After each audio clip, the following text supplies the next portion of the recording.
Hey guys, it's Hywel from Hywel Fitness, and today I'm going to take you through my macronutrients talk. I'm going to teach you basically everything you need to know about macronutrients and how to apply them to your diet. So whether you want to lose weight, gain weight, basically maintain weight, whatever you want to do, this is the video which will help you out. We're just going to hop straight into it because this is new for both of us. So what are macros? Macronutrients, like I said, are a better way, more accurate way of tracking your calories. So they're split into three different sections: the proteins, carbs and fats, and they're actually broken down into specific calorie amounts. So per gram of protein you get 4 calories.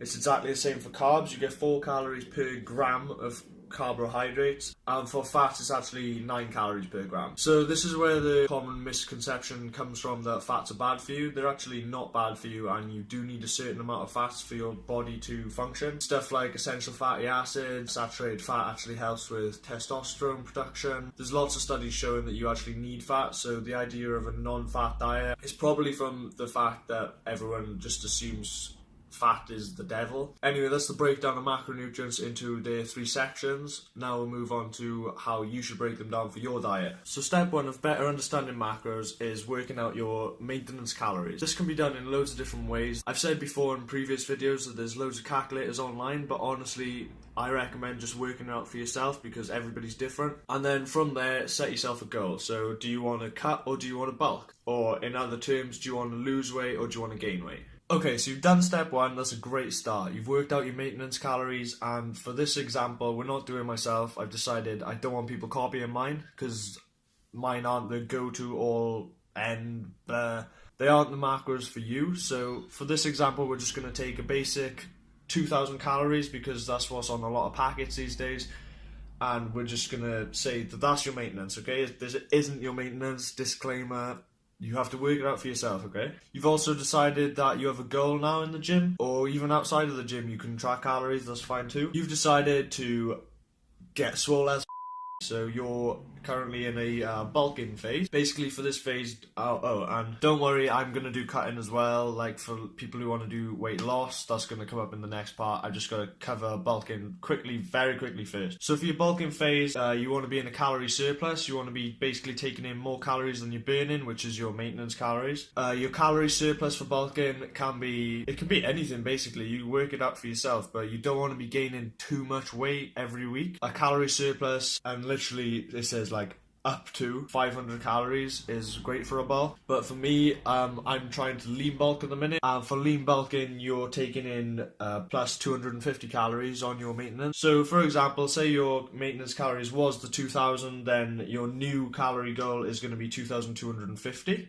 And step 3 is basically how you split those calories into your macronutrients, so your proteins, your carbs and your fats. Okay, so I always start off with fats, and this is basically because your fats should take up 20 to 30% of your total calorie intake. And I know there's a lot of maths on the board here, but just bear with me, it's very basic and I'll talk you through it all. Studies have shown that if you fall below 20% fat intake, that there's actually negative effects. You need your essential fatty acids and you need fats for just basic bodily function. Some people prefer to have more fats in their diets rather than carbs, and we'll talk about that later, the breakdown of that and why I leave carbs for last. Here we're going to use 25%. You want to take your total calorie amount, which is 2,250, and you want to times it by 0.25. That basically gives you the 25% mark of your total calorie intake.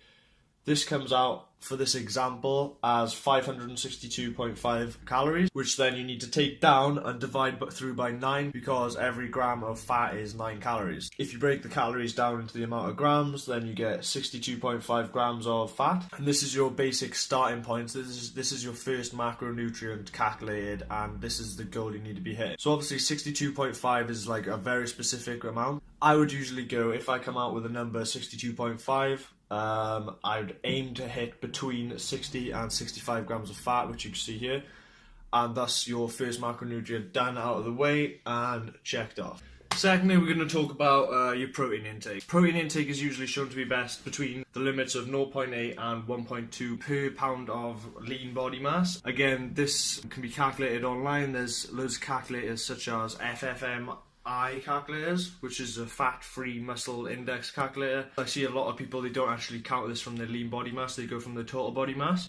You can do this, but like I've shown here, it sort of falls into a test zone which you'll have to play about with. I would say a safe test zone falls 1 gram per just pound you weigh. So for example, just to make a point, this is for natural bodybuilders. So if you're actually taking anything like a steroid, I'm not entirely sure how they work, and it's probably better that you go see a channel that does know about that, because I don't want to give you the wrong information. But I'm pretty sure that steroids increase protein synthesis, which means your body can actually use it more, and therefore their protein intakes will be a lot higher. I think it can even go up to 2 grams per pound of body weight. But don't worry about that for now, and we're just going to stick to natural bodybuilding. Following on from the test zone, for example, we're working backwards in this case. For a 170 pound person, we're looking to take in 170 to 190 grams roughly of protein, and that's the test zone. You get to play around with that. Basically, if you want more carbs in your diet, you'll bring the protein back. If you feel like you don't need as much fat, you can put the protein up. It's a massive playing field. You will eventually find out what's right for you. In this case, I've decided to choose the number in between. We're going to go for 180 grams. And like I said, you work backwards in this case, so we're going to have 180 grams times 4. If you remember, that's the calories per gram of protein. And that's going to bring us out at 720 kilocalories, which will leave the remainder of the calories all for your carbs. Just a side note, this testing zone is mainly for if you're not overweight. So for example, if you're, say, 30% body fat, this test zone kind of goes out the window, and you're better off hiring someone, and they'll give you rough calories to work from. I mean, say you're 300 pound, but a majority of that is body fat.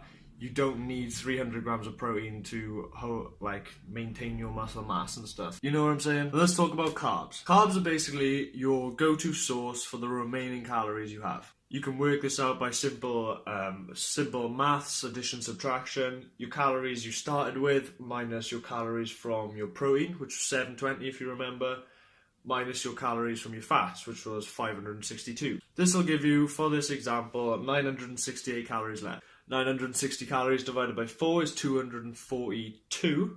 And again, you're kind of working backwards for this one, and that's the amount of carbs you're going to be available in your diet for this macronutrient split. Carbs are basically like the main difference between bulking and cutting, in my case anyway. My fat changes slightly, but that's because my calories are decreased, and my protein will go up, therefore pushing my carbs down. Carbs are brilliant because they're mainly adjustable. They're not like essential like the other things. You need protein for protein synthesis, you need fats for essential fatty acids, and like we said, we don't want to drop below that 20% range.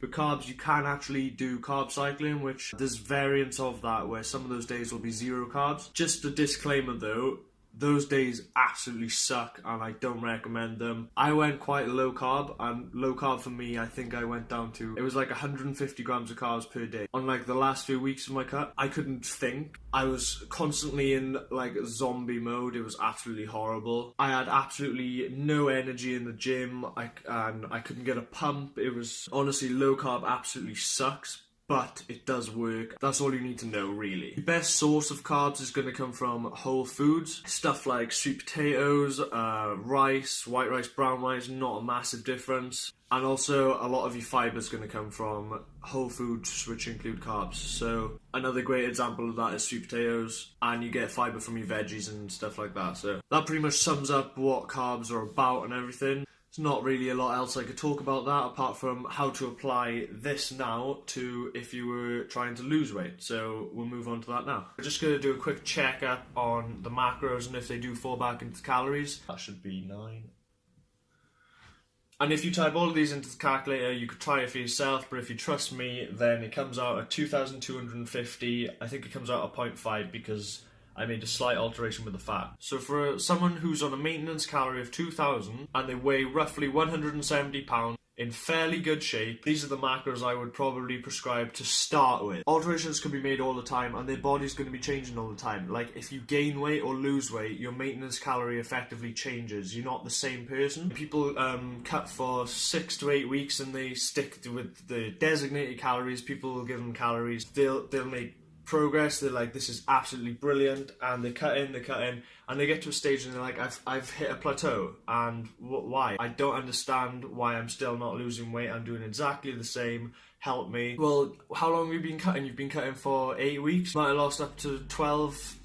You might have lost up to 12 pounds with the starting weight and stuff. You've dropped water. Anyway, getting to the point, if your body's changing, then your macros will eventually need to change. That's just something people, for some reason, overlook. And I mean, I used to do it myself when I first started.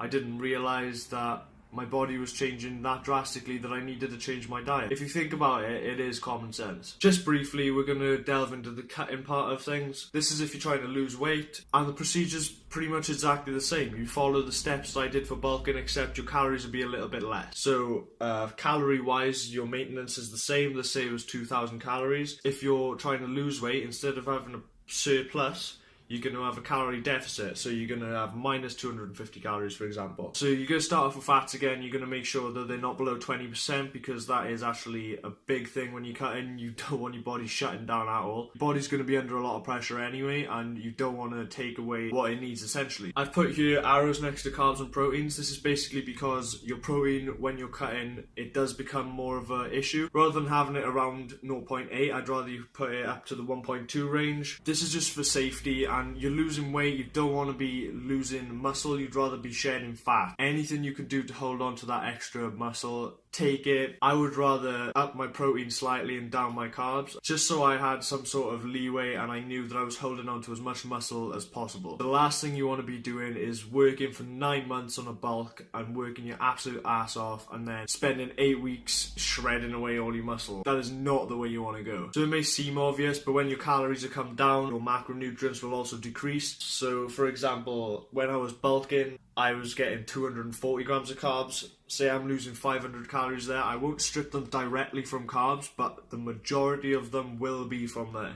I might lower my fat to around 20% towards the end of the diet so that my carbs can be up a little bit, because like I said, I don't want to be wandering around like a zombie. If you've ever done a low carb diet, you know exactly what I mean. And yeah, it's just exactly the same procedure. So there's nothing really I need to tell you about that. You just follow the same structure I showed you before. If you guys do want me to make a video specifically on how to set up your macros for cutting, let me know if you want me to do that. If you feel like there's anything I've missed or anything you want me to include in another video, I can do that. Or if you'd rather ask me privately, just send me a direct message. Send me an email, whatever you guys fancy. And yeah, that's basically your go-to on macros. So that's the video, guys. I hope you enjoyed. That's basically what I tell people straight away when they ask me what macronutrients are, but as I've had so many people asking me lately, it's just worth making a video on to show you all. I've wrote a few take-home messages up on the board if you want to read them, but basically everyone's different is what you need to remember. It's well worth taking the time to calculate them for yourself, because if it hit your macros is an amazing tool. And I've been Hywel Fitness. Thank you for watching, and I'll catch you in the next one.